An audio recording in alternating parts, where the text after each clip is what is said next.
I would like to begin by, first of all, thanking you for coming tonight and saying how excited we are at Courageous Parents Network to share with you our primary audience, which is caregivers of children living with serious illness, the NeuroJourney. And I would like to invite you, if you are a caregiver, and we are delighted, if you're a clinician, we are thrilled that you're here too. We've been doing many more presentations to clinician audiences than we have to family audiences, just because clinicians are often the people making the referral to NeuroJourney. Of course, it is our dream that parents share NeuroJourney with other parents. So hopefully, if you're a parent tonight and you find it helpful, you, after you've had a chance to look at it for yourself, you will go out and share it with people and fellow families that you are on this journey with. But you are actually really the first time that we've presented NeuroJourney to parents and caregivers and grandparents and extended family. So we're very excited to be talking to you, and we hope you will ask us questions. There's nothing you cannot ask us. Make suggestions. NeuroJourney is a product of a lot of input, not just from clinicians, but from families who have lived this and told us what they think it needs. So please, we'll go through it, and then we'll have plenty of time for suggestions, questions, all of it. But what I wanted to say is, if you are a caregiver, parent caregiver, if you would put your name in the chat, well, your name is in the chat, if you would put what your child's condition is, because we're very interested to know the spectrum of conditions that are bringing you here tonight.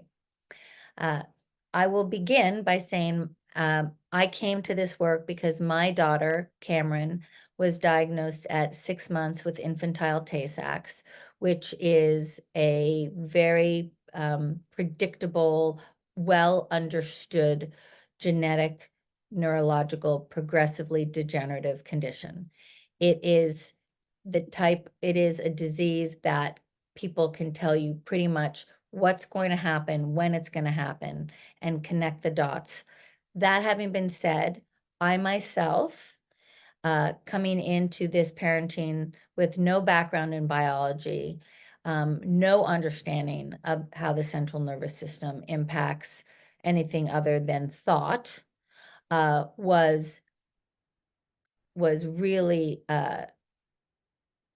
for me, everything that happened with Cameron over the course of her 18 months from diagnosis to when she died, was I was learning all the time about what impact her neurological condition had on all the systems, her ability to swallow, her ability to go to the bathroom by herself, her ability to lots of functionality.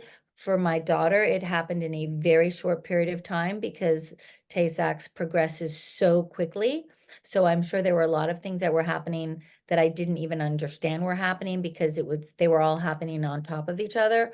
For my colleague at Courageous Parents Network, Jennifer Seidman, who is the lead parent author on this, that NeuroJourney there are a lot of contributing authors, but the two lead authors, one is a physician and one is a parent.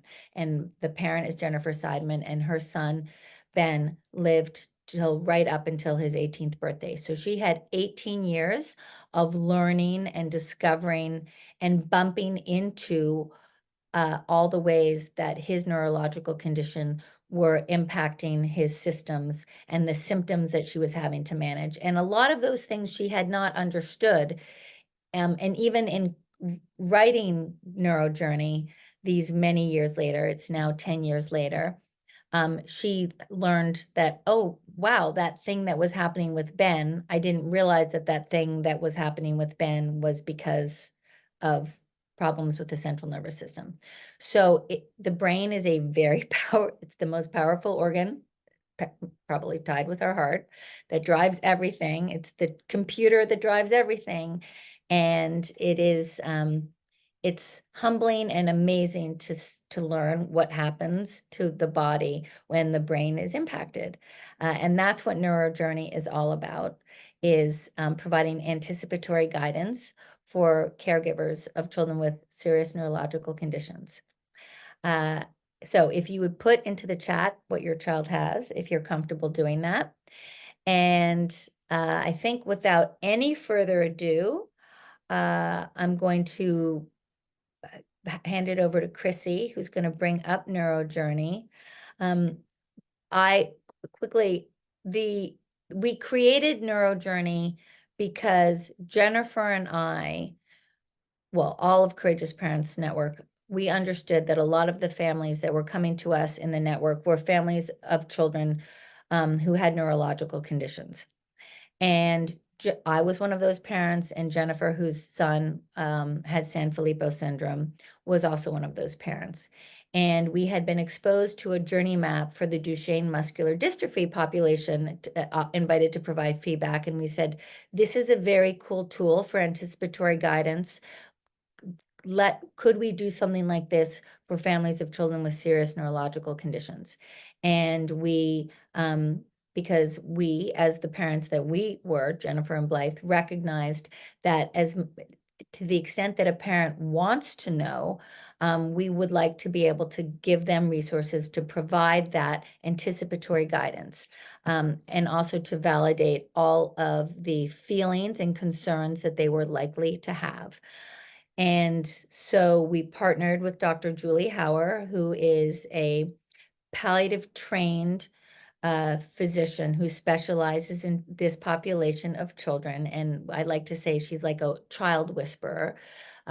Physicians from all over the world turn to Julie to help them understand how to manage symptoms, because when the children cannot communicate clearly what's happening and there are these mysterious symptoms happening, Julie is often able to tie it back to what's probably happening in the brain and offer suggestions. So we partnered with Julie to create NeuroJourney, and then we then partnered with subspecialists, palliative-minded experts in pulmonology, GI, endocrinology, urology, cardiology, to then, yes, thank you, Chrissy, to then put sort of more meat on the bones of certain sections. And then we partnered with parents with lots of different lived experience to review and add their comments. So this is the product of parents and physicians who come to this with a lot of different expertise. And we hope that you find it helpful at whatever pace you choose to take it. Okay, without any further ado, Chrissy, please. Hi, everyone. I'm really happy to be here with you this evening and to take you on a bit of a virtual tour of NeuroJourney. We will not cover every nook and cranny tonight, but what I hope you get after this evening is a sense of how to navigate it for yourself and to make meaning out of all of the different sections and components that come together to make NeuroJourney what it is.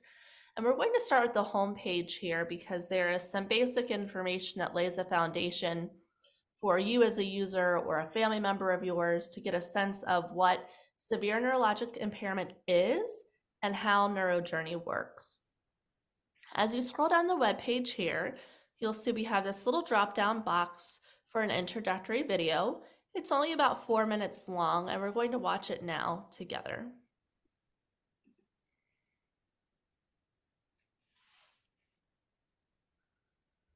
Welcome to NeuroJourney. This educational resource and reference tool is designed for families and clinicians navigating the needs of a child who has a severe neurological impairment, sometimes called SNI. SNI is a phrase used in the medical community to describe a group of conditions or disorders that affect the brain and central nervous system. Signals from the brain control all of the systems in the body. They tell our lungs to breathe, our bowels to move, and our hearts to beat. Signals from the brain to the spinal cord drive our movement, so when the brain is impaired, all bodily systems are affected. There can be physical discomfort, problems with movement and thinking skills, and other medical complications as the condition progresses. Categories of SNI include metabolic neurodegenerative disorders, genetic conditions and syndromes, developmental epileptic encephalopathy and seizure disorders, and brain malformations, infections, and injuries. Every child is different, and the issues that may arise during an SNI journey may be different. Challenges might appear over an expected time frame or one that's unpredictable. For example, some children with SNI are never able to walk, while others walk and then lose that ability over time. Some can feed themselves for a period, and some will always require support. Most experience pain, and some become frustrated and irritable. Some are verbal, and others communicate in unique nonverbal ways. This tool is designed to help you understand what may be happening to your child and to anticipate things that may arise now and in the future. It presents the medical topics you're likely to encounter, and you'll also find perspectives on the emotional and social topics that are part of providing loving care for your child. NeuroJourney uses 4 phases of full life to help you understand the challenges you might face, anticipate the conversations you may have, and prepare for the decisions you may need to make as you determine your goals of care for your child and navigate the illness journey. The phases are adapting to diagnosis, as your family adjusts in the early months following diagnosis or the emergence of issues. Building strengths to maximize your child's core skills and your family's resiliency for the journey ahead.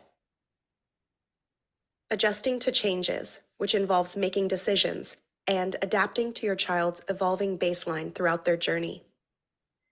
Navigating decline, as your child outgrows their brain's ability to manage their bodily systems.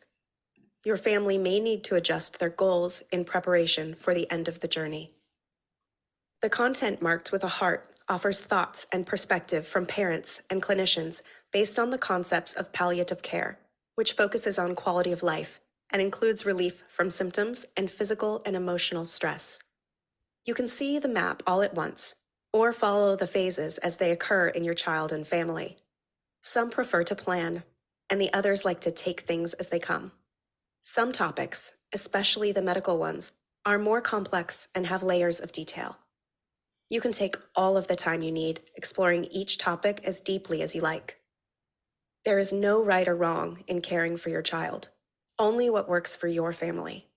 The important thing to remember is every child living with an SNI has the potential for a meaningful life with a true arc. NeuroJourney.org is an initiative of Courageous Parents Network, a nonprofit organization. It was developed by a team of medical experts, parents, and content editors working closely together to make these difficult topics easier to understand and navigate. This service does not provide medical advice. It is for informational purposes only and is not intended to be a substitute for professional medical advice, diagnosis, or treatment. Please see the terms of service and disclaimer for more information.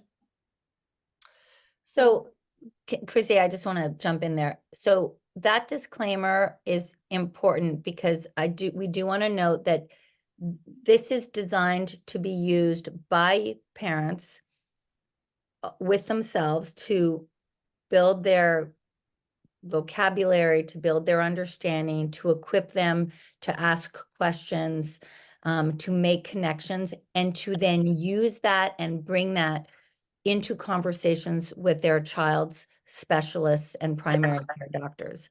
This is not in lieu of any direct medical care. And in fact, you'll see we are very clear never to talk about specific medications or specific interventions, the very technical stuff. We don't make recommendations or anything, any label stuff like that at all. Okay. I was going to note that, and this is, I'm repeating myself and repeating Blythe here, but I wanted to raise again that one element of this video, and you're going to see this throughout all of NeuroJourney, and it's also what Blythe foreshadowed earlier, is this concept that whatever is going on in the child's body is related, at least in part, to the problems of the central nervous system. And this is a concept that is, I think it takes some time to grasp that, months or years, really, practically speaking, to grasp what that really means. And it may also be a concept that is not well understood by extended family and friends, your social support network. as well as some of the providers that are even involved in the care of your child. And so we hope that you'll consider sharing NeuroJourney with them as an opportunity for them to further educate themselves as well. Blythe is going to tell you a little bit about the concept of the arc of the life. So, we at Courageous Parents Network believe that every child's life can have a full arc. I came to believe that myself with my daughter Cameron, shortly after her diagnosis, and her condition, and still to this day is always fatal in early childhood. My husband turned to me and said, Cameron's life will have a full arc. It obviously had a beginning. We know it's going to have an end, and it will have as rich a middle as possible. So while it will only be, ultimately it turned into 2 years, it will be a full 2 years. So my daughter's arc was 2 years. My colleague Jennifer's son's arc was 18. We have families in the network whose children's arc is now 28 years. We interview families whose children's arc was 2 weeks. So we believe that this is an affirming, validating, hopeful, and we believe it to our core way of vision for our children's lives, and the families we speak with, it is a full life that you are having with your child, living with your child, the day to day. Time slows down, and these are beautiful, beautiful. It's not about the length of the life, it's about the quality of the time. We did, however, think it would be helpful to break the arc into phases to help families, caregivers find themselves in that arc. We tested some language, and based on how we lived it ourselves, those are, as you heard in the video, adapting to diagnosis, building strengths, adjusting to changes, and navigating decline. And as that graphic shows, it is not linear. Often it'll be stable, and then there'll be a shift, and then you go back and you adjust, and then you move again. So it's not a linear process, which is what that little doodle is designed to suggest to you.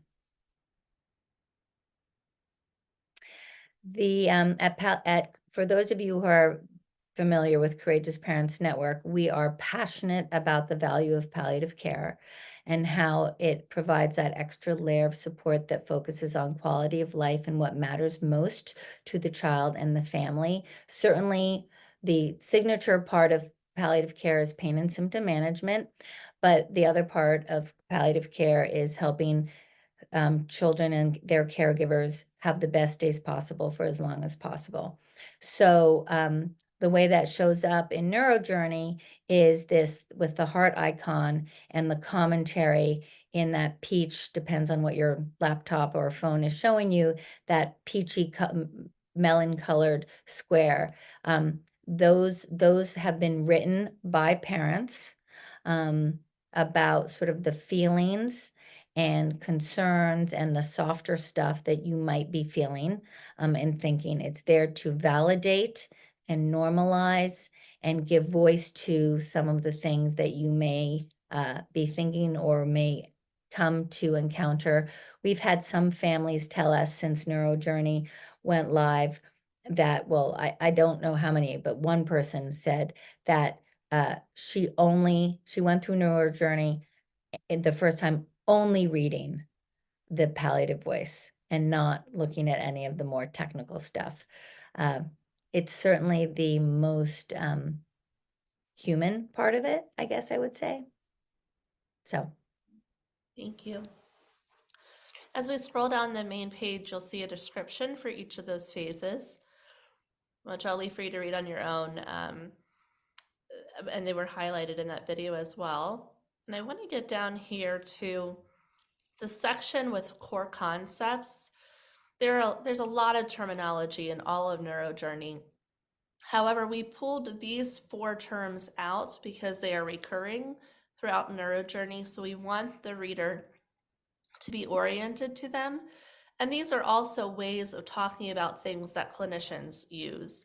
And so we hope to provide this information as a way to empower parents and caregivers with a common language with their child's care team. We talk about NeuroJourney as a singular theme, but we actually have two journey maps. We have a medical map and a psychosocial map, and we're first going to walk you through the medical map. So I'll click this medical topics button here at the top, and I will scroll down, and you will start to see these 4 phases and the 4 colors, which will become more and more familiar to you as we go about NeuroJourney. So here, as you, again, from left to right, you're thinking of time, and from top to bottom, you can think of this as a list of the systems or symptoms that you as a caregiver may need to learn about over time, and you can anticipate likely having to make some decisions in each of those domains. Of course, across your child's journey as you care for them. You can see here that NeuroJourney is an ever-evolving structure. It's not static, so we already have more content that's being developed. And so we will have cardiology and vision and hearing sections in the near future. For tonight, I'm going to click on the gastrointestinal domain to highlight how each of the topical pages work. On the right side, every page has a header indicating what system or symptom it is that you are going to be reading about from this point forward on the page. This section here is always a small paragraph or a few sentences long, and it does 2 things. One, it says something about what we mean by this header. So in this case, what is GI? What are we talking about here? But importantly, it reminds you about that connection between that system and the central nervous system. So again, it's the repetition of that teaching point, and you will always find it here on the upper right-hand corner on the page. On the left side at the top of the page, you will find a list of providers that may potentially help you in caring for your child with regard to issues in this particular domain. And each of the provider titles have little drop downs that would give a brief description for what they do, what their role might be. And down here, there's some text about their role specific to this domain. And so we added this team section after getting some feedback that sometimes it's confusing to be referred to a particular provider without really understanding the connection to your child's issues. So why would I see a speech therapist for GI issues? So we provide some context for how that person might be used for the problems arising in this domain. You will also see a few little icons. So the little triangle icons are for audio. So it allows you to listen to the text to relieve some of the reading burden, for you to listen to as you're walking about, almost podcast style, or, to assist you if that is a better learning style for you. We also have this small share icon, which allows a link to be pulled up just to this page as opposed to all of neurojourney.org. This is something you could use to share with family and friends. You could send it to your clinician. For example, if you have a question via your electronic medical record, however you communicate with them, you can say, hey, I read something on this page. What do you think about this? And it's also a good way for providers. We encourage them to share these pages individually with families when they're talking about a recommendation specific to that domain. We'll scroll down further here on the gastrointestinal page, and you will see that we can now find ourselves in a list of more specific issues. So for tonight's example, I'll click on motility, constipation, and diarrhea. I use this example because I have learned a lot about this domain from Jennifer, who Blyth has spoken about. She has shared with me that constipation and diarrhea were recurring issues for much of Ben's life. And she also shared with me that she was in a position where she was getting recommendations from different providers for different strategies. So there was a nutritionist that was suggesting that they feed him prunes. The PT had ideas about things that might be helpful. Pediatricians were recommending things like Miralax, And she said it took years before she really appreciated that the primary problem Ben was having is that his brain was not sending the right signal to move his bowels. And when she understood that better, these piecemeal recommendations, she was able to provide some context for herself, and they could make some decisions about how to best care for this problem, a challenge that they were facing in their family. And so, for example, she shares that maybe sometimes she might use a suppository so that she was able to take Ben with her other children out in public because they needed to function as a family, right? So we hope that these types of that this story illuminates what we hope parents will get for themselves as they learn and start making more of these connections as well. So again, this page is formatted in just the same way. We describe what we mean by motility, constipation, and diarrhea, why this is an issue for children in S&I, with S&I, who are the potential helpers, more detail about how they might help with these issues. Again, audio, sharing just this page. And now we scroll down and we're getting to the more technical information. So on the left side of most of the pages, they're formatted very similarly, is the technical or medical information. There are sometimes hyperlinks to other resources, but more importantly, the hyperlinks within other parts of NeuroJourney. And this is another way to explore the interconnectedness of all of these things. And on the right side is that palliative companion voice that Blyth described earlier. And one of the things that I like about these boxes is I think that it provides some validation for the emotions that might be coming up as you read this technical side of the page in the moment, as well as the things that are happening for you at home. It's kind of a in the moment validation and the rest of your life validation, we hope, at the same time. There are different ways to navigate NeuroJourney. You could just click your back button tab at the top of your browser, but you can also go forward and backward with these navigation tools here. I'm going to go backward to feeding tubes to point something out, which is that some pages are formatted a little bit differently. So for example, when it came to describing different types of feeding tubes, we felt that a chart was a better way to display that information. So it looks a bit different from other pages. The other thing that the feeding tube page does is it shows an example where we link to other resources. So in some cases, if we think that we have an exceptional resource on courageousparentsnetwork.org about that topic, we will link to that, kind of like an internal link. But we also link to external resources because we really just want whatever the best resource is to be put on these pages. We'll go back out and we're going to exit GI for a moment and arrow button all my way all the way back. And I'm just going to click on neurology for a moment just to give you a highlight of another domain. Again, it's formatted the same way. What do we mean? Who are the potential helpers? More detail here. And what I want to highlight in under neurology is in some cases we have this box called present in some children, where it names an issue that might arise for some children, but does not currently have an entire page devoted to that topic.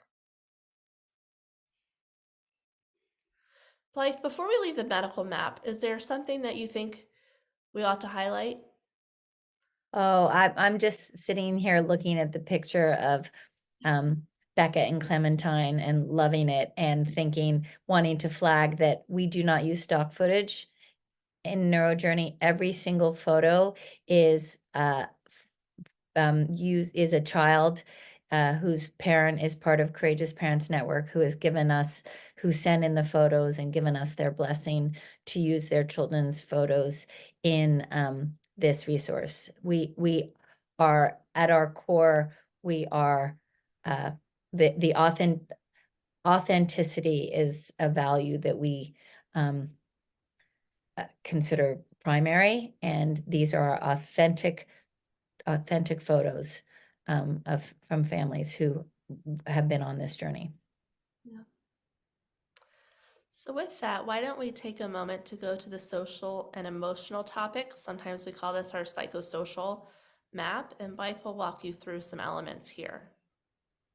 So this vertical, social emotional, is really CPN light. Courageous Parents Network covers all of these topics at a larger scale. But for the purposes of NeuroJourney, we identified the most important ones and distilled it and shortened it. And then in some instances, we click out to what those additional resources on Courageous Parents Network are. So if, for example, the anticipatory grief is something that's very big when your child has been diagnosed or you're living with a condition that is clearly very complex, and with living into uncertainty. And we want families to understand what that is, to validate their feelings, to give them language for what it is they're experiencing, to normalize that. So that is what we have done with each of these topics. The layout is exactly the same as it is in the medical, with the palliative voice. And then, as I said, if there are resources on Courageous Parents Network that allow you to go deeper, we provide the hyperlinks to it.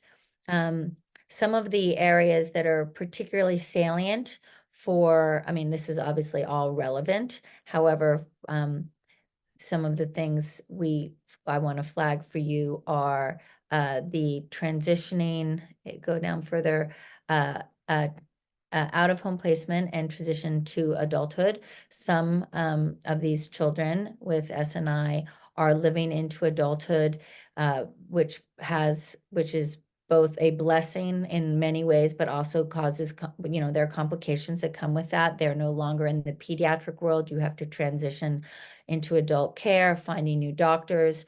For some parents, the ability to care for your adult child who's very dependent becomes more than they can manage, and so they are considering out-of-home placement.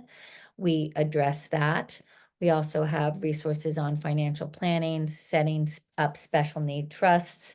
In a lot of these, for a lot of this, we go light and then we direct you out to places where you can go deeper.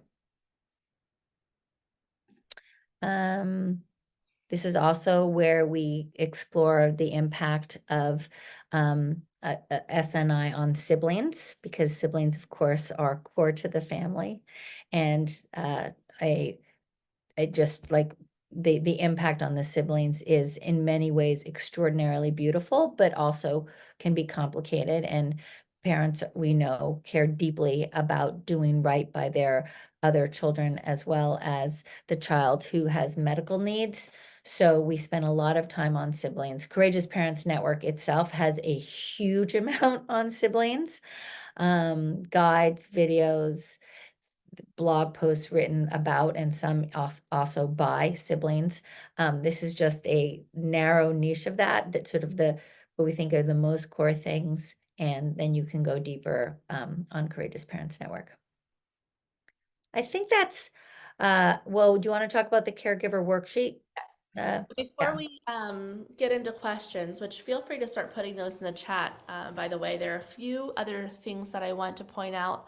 One I failed to mention, which is very important, is I'll show you here how I noted the audio files. These are currently just in English, but we expect by this summer to have Spanish audio files, and we are hoping that by the end of the calendar year to have the audio files also available in French. So that's something that we're really excited to be able to offer. I also want to note for you, you can click on the resources tab here. You can learn more about NeuroJourney, but it's this caregiver worksheet that we want to point out to you. And this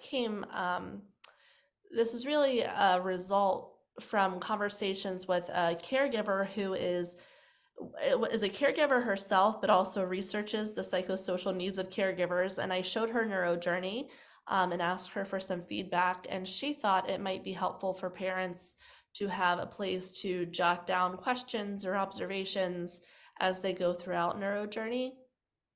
And now that we've created this, I don't know if it's going to be used or not, but what I hope it does is that it is a reminder to you to be doing these things. You might jot these as notes in your phone or on, little Post-it notes, because we hope that this is used as a conversation tool ultimately with your child's care team. So we have some prompt questions to get your juices flowing as you're going through and exploring NeuroJourney on your own. And if you use it and you love it, let us know. It'd be great feedback. Yeah, we are very, very eager for feedback and suggestions, like Veronica, your suggestion about neurostorming and vasculovagal syncope. That's something I know of neurostorming. So I'm taking notes. This other thing you mentioned, I've never heard of it. Vasculovagal I've written it down. I've written that down. We are very open for suggestions. We got an email from a mother at the beginning of the week talking about how much she valued NeuroJourney and how that she found things on NeuroJourney that she was noticing in her daughter, but hadn't had anybody else talking to her about. So she found that to be very affirming, and it was something she was going to bring to her child's team. And one of the things she said is, do you or will you have anything on skin issues? So we like wrote that down. We'll be working on skin issues. Oh, vasculovagal syncope is auditory processing. Okay. No, it's not. I think she's adding auditory processing. Oh, as CPN, another passing thing. out, essentially. Okay. That's my understanding. Okay. Thank you. And we are a fairly small group. If you would like, if any of you want to unmute yourself, you're welcome to unmute and ask a question or make an observation.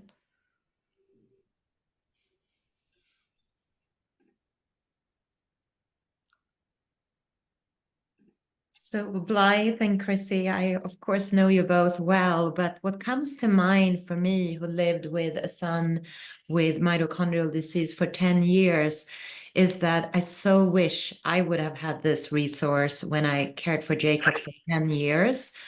And a place where this would have been very helpful also to educate myself is before complex care conferences in the hospital, often during a crisis. But often the conversation was around decline of the disease. And I wish I would have had the opportunity then to look ahead and say, okay, we are here on the journey. And I know it's not linear, but at least then anticipate, because now looking at this resource, there are so many things that are connected. And I'm personally very happy to see endocrinology on here as well, because that was a big part of our journey and very little information. Oh, thank you, Maria. Thank you. You know, it's what's been illuminating for us and sort of surprising is that we live in an age with extraordinary specialization and expertise, especially if you are living in a city or area that has a very well-resourced hospital, children's hospital.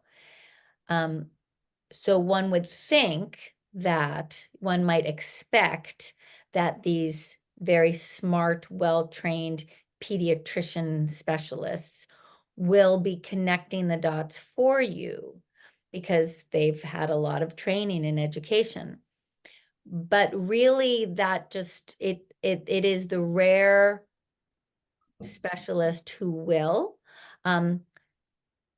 Palliative-minded pediatric neurologists, because they are neurologists and they are palliative-minded, so they are more inclined to think of the whole child, are in our travels the ones that seem to get it most. But like complex care clinicians also, but it is not the case that the pulmonologist or the GI doctor or the endocrinologist or the urologist will understand how what they're talking to you about is connected to the brain and all the other systems that are impacted. And what you'll find in NeuroJourney as you read it, if you go into some of these sections, is that it will connect the dots for you. Like it'll say, you may, if your child is on medication to help manage this symptom, it may impact this symptom over here, and you will want to talk to the specialists who are helping you manage those different symptoms to understand how their respective protocols may be helping or hindering what's happening.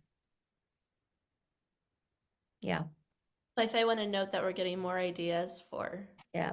domains, and we will save this chat, so please continue adding them in here, even if we don't acknowledge them verbally. This is very helpful. I want to address, there are two questions. I'm going in reverse here. Erin, you asked if inpatient pediatric palliative teams are sharing NeuroJourney with their families. We hope so. Yeah. We are literally going hospital by hospital and contacting pediatric palliative care teams across the US and asking to speak with them about NeuroJourney. And we are also really pushing it on listservs that these clinicians are on, and offering this type of talk to them in different forums, presenting at professional conferences. So we're doing what we can to make sure that people are not only aware of it, but also spending the time with clinicians to think about how they can integrate NeuroJourney in their workflow. It's not just about them knowing that the tool exists, it's about them thinking about how and who and when to introduce to families. So we are doing what we can to collaborate with them to help it be as practical as possible. Thank you for asking that. And there was a comment that pain was a huge issue for us over my son's life, and that it was Julie Hauer. It was the only one who had a way to name and address his pain. Yep, she is. She's extraordinary that way. Elena, I saw your question about a framework for decision making. So we do have over on Courageous Parents Network, and we should actually bring it into NeuroJourney. We do have a guide on shared decision making, and then a tool to help with it. So there's the framework for sharing decision making with your child's medical team, and this is our signature guide format with lots of information in it. And language, In literal yes, language to use, yeah. plain language. And then we have a sort of a cheat sheet, when you and your child's clinicians have different ideas. And this is more of an infographic, like if the clinician is saying this, things you can say in response. So it is decision agnostic. It's not about a particular decision around a feeding tube or a tracheostomy or spinal fusion surgery. It's about decision making generally. Courageous Parents Network does have content on spinal fusion surgery, tracheostomy, feeding tubes, and those considering clinical trials. So we do encourage you to go to Courageous Parents Network for some of those meatier explorations of some of the bigger interventions that families are often having to consider.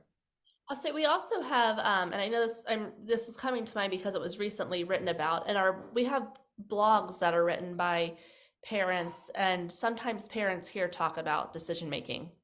And so you have an opportunity here and also in videos to get a sense for how other parents thought about the decisions that they made. And we show parents that make, all kinds of decisions for their child.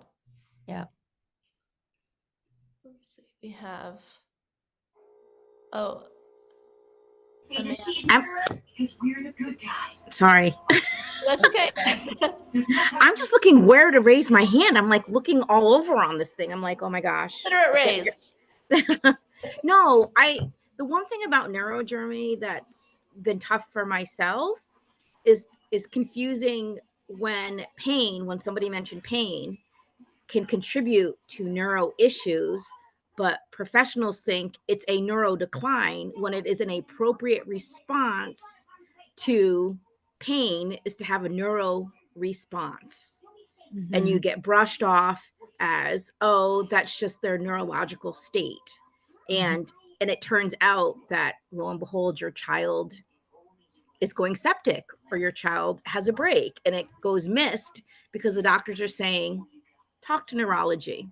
Mm-hmm. So I don't know where that fits into this neuro journey, but I feel like a lot of times things get brushed off as neuro and medicated, only to find out later there was actually an appropriate neurological response, Mm-hmm. usually associated with pain, whether it's respiratory pain, musculoskeletal pain, Mm-hmm. things like that. So I don't know where it fits, but it's something that I don't know how we fit that in. So, Chrissy, in the pain section, the it's so so pain behaviors, neuropathic and acute. Have you looked at this, Veronica? Have you looked at the pain section? So the only reason I say that I can't answer this exactly, but if you spend some time looking at this, and then if you find that this is helpful based on what you've experienced with your child, you could use that forward share feature that Chrissy showed you right up there, and you could send it to the clinician, or you could print it and say, or you just have it on your phone and say, would you please look at this and just consider what you see here. I'm not even considering neuropath. I'm not what do you call it? Neuropathy pain, but like the child has pain. They have a respiratory issue or a break. Like like an example, I brought my daughter into ortho after spine surgery, and I said, she's having issues, she's sweating, she's acting like she's in pain, and they're all telling me, go to neurology because there shouldn't be anything wrong, only to find out 3 months later she was going septic from an infection.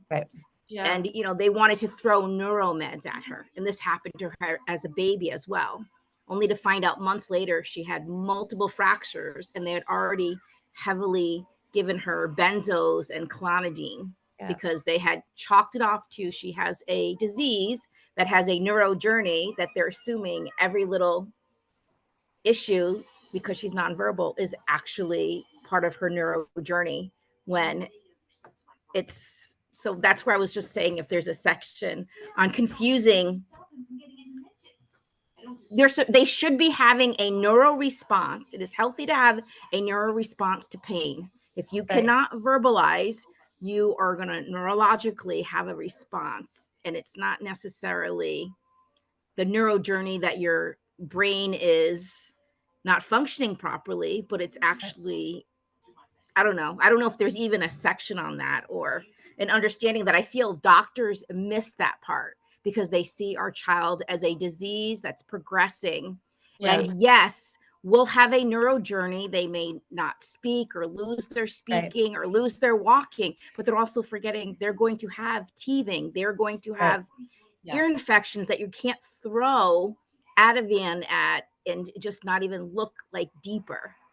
Well, I will say that sort of that mentality, which is very much Julie Hauer, is like written throughout every section, is explore what might actually be going on.